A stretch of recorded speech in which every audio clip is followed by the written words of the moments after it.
ওপার বাংলার সুন্দরী নায়িকাদের মধ্যে অন্যতম শ্রাবন্তী চট্টোপাধ্যায়। তার রূপের প্রশংসা যতই হয় ততই বাড়ে তাকে নিয়ে সমালোচনা। বিশেষ করে বারবার সম্পর্ক গড়া ও ভাঙার কারণে খবরে থাকেন অভিনেত্রী। তবে এবার শ্রাবন্তী বিতর্কে একটি ভিন্ন কারণে। তিনি নাকি নিজের বাবাকে বিয়ে করতে চাইতেন। এই নায়িকার একটি পুরনো সাক্ষাৎকার সম্প্রতি ভাইরাল হয়েছে। হ্যাপি প্যারেন্টস ডের একটি শো ছিল সেটি, যেখানে নিজের মা বাবাকে নিয়ে হাজির ছিলেন শ্রাবন্তী। সেখানে জানা যায় নায়িকার মা বাবা বরাবরই চাইতেন তিনি অভিনয়ে আসুন। খুব দুষ্টমির কারণেও মার খেতেন। বাবা একটু বেশি রাগী, মেয়ে দোষ করলে কথা বলা বন্ধ করে দেন দুজনেই।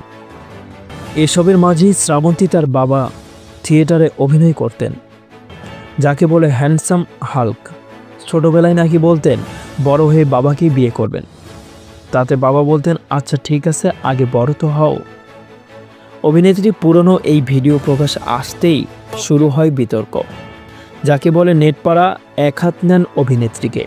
বাবাকে বিয়ে করব কথাটা নিয়ে নানান নোংরা মানে বের করতে দেখা যায় তাদের। যদিও শ্রাবন্তী ভক্তদের মধ্যে ছোটবেলায় এমন কথা অনেকেই বলে, এ নিয়ে জলঘোলার কোনার কোনো কিচ্ছু নেই। ব্যক্তিগত জীবনে ইতিমধ্যে তৃতীয় স্বামী রৌশন সিংয়ের থেকে ডিভোর্স চেয়েছেন শ্রাবন্তী। বর্তমানে তিনি সম্পর্কে আছেন ব্যবসায়ী অভিরূপ নাগ চৌধুরীর সঙ্গে। এর আগে রাজীব বিশ্বাস ও কৃষণ ব্রসকে বিয়ে করেছিলেন অভিনেত্রী। তবে কোনো সম্পর্কই খুব একটা সুখের হয়নি এই টলিউড নায়িকার। সবিজঙ্গনের এ পর্যন্তই। পরবর্তী আপডেট পেতে আমাদের সাথেই থাকুন। ধন্যবাদ।